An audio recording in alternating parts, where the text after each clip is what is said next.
Poor Mavis, man. Poor Mavis. She's got a little collar around her. She's going all crazy.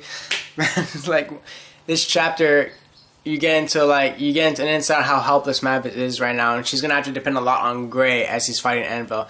What's up, guys? Fantard here to talk about Fairy Tail Chapter 497. Now, I like this chapter. It's pretty decent. You get like some insight between Eileen and Urza. You get some insight on Zeref's character, on how he's feeling right now. Right now, in the beginning of this chapter, you start off with Eileen extracting the magic power, or the curse, or fairy heart, I'm sorry, from Mavis's body. She's like, and Zeref's like, oh, how long will this have to take? I don't feel like I want to see her suffer more. And then Eileen says, oh, it's going to take a little longer. You know, if you can't stand the process, get out of here. And then she wants to tell Zeref, she's like, oh, forgive me for what I'm saying, but if you have that attitude, you'll never be able to defeat Acnologia. He's like the evil incarnate and stuff like that. So I'm thinking, like, who is Eileen? You know, the way she talks to Zeref, she acts like as if she's been around a lot longer than him. The way she talks to him is as if, like, you're giving advice to a man who's been around for over 400 plus years. I'm pretty sure he understands what it's going to take down Acnologia.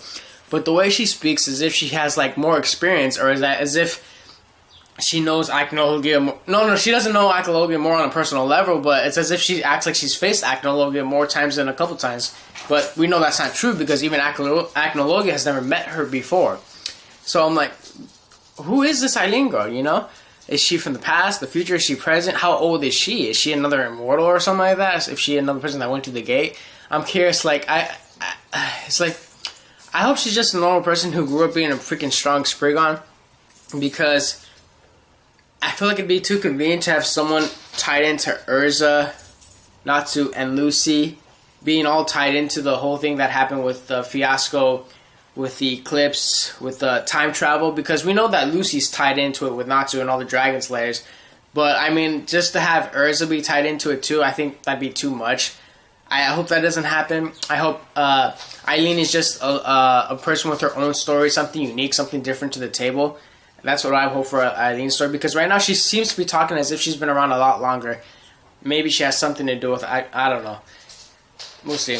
And then you have Nineheart. We got a cool part of Nineheart telling her, oh, he's found Lady Urza. And he calls her Lady Urza. And normally you say Lady Urza out of respect. So maybe he's known her, like, when Urza was a little girl. But the thing is, like, then Eileen tells Nineheart, oh, just kill her. It's like, oh, but my Historia doesn't work on her. So she says, oh, then you're going to have to fight her yourself. You know who you are. And he has, like, this weird eyes. And, like, he freaks out. He starts sweating. And I'm like, is he getting scared by Eileen? Or is he afraid of what he is? Like, the way his eyes turned, they were, like, all blackish or something. Like, as if he turned into some kind of monster. Maybe there's more into Nineheart than we were initially led on to believe, because, oh my god, last time he fought, he got one shot by fucking Jalal. I'm like, Jalal's strong, but dude, why'd you get the one shot? That was fucking lame. Speaking of fights, man, we lead to the end of this fight with Fairy Tail. End of this chapter with Fairy Tail fighting a bunch of fodder left and right. Gildart's fighting fodder. It looks pretty cool though. Gildart's so poof, and it spreads out. And then Natsu tries to throw fire, and then he gets frozen. He's like, great, that was a cheap blow. And like, Gray's like, it wasn't me. Why the hell would you freeze your own fire if you're fighting the enemy? That makes no fucking sense. So then they run into Invel, and he freezes everyone. Everyone's frozen. I'm like, is even Gildart's frozen? Like, how strong is this Invel guy? He looks like he's as strong as Gray's dad was in the past, the Demon Slayer. Because I wonder if he has Demon Slaying magic. I don't think he does. It looks like he has regular freezing magic. I don't think Gray has used his Demon Slaying magic. I think he's holding it off for possibly E&D. But he looks to be going like normal style fighting, and he gets nervous by Invel, one of the Spriggon 12s, because he feels like, oh, even his ice kind of freezes me up. I'm frozen. So they're both going to fight, and that's the next chapter. The name of the next chapter is Gray versus Invel. And we know that Mavis needs Invel to be defeated in order for her to get the collar out, because if she's defeated, then the collar doesn't work anymore. So I feel like it's probably going to be a little predictable where Gray's going to beat Invel, so that Mavis can escape. I really hope they go in a different direction where Gray can lose and Mavis finds a different way of getting out. I don't know, we'll see. Most likely Hero's going to choose Gray to win, because it'll be a nice looking fight. They'll figure out a way for Gray to win.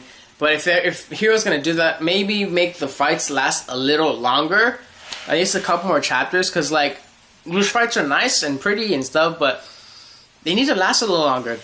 I want to see the Sprigons adjust when something doesn't go right. If you notice, for every Sprigon that's been defeated, when something goes wrong for them, or something that doesn't help them, or like then it doesn't go to plan in a fight, they freak the fuck out or something, or like they're unable to adjust or adapt to a situation in a battlefield because they're so used to being so damn OP. That happened to Wall.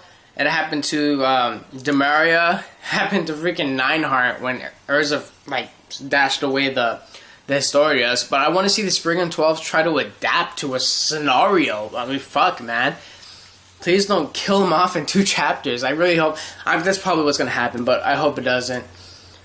At least it looked nice. That's my review for Fairy Tail Chapter 4, 97. I hope you guys like it. I'll give it a 3 out of 5. It was an okay chapter. And Bantard out.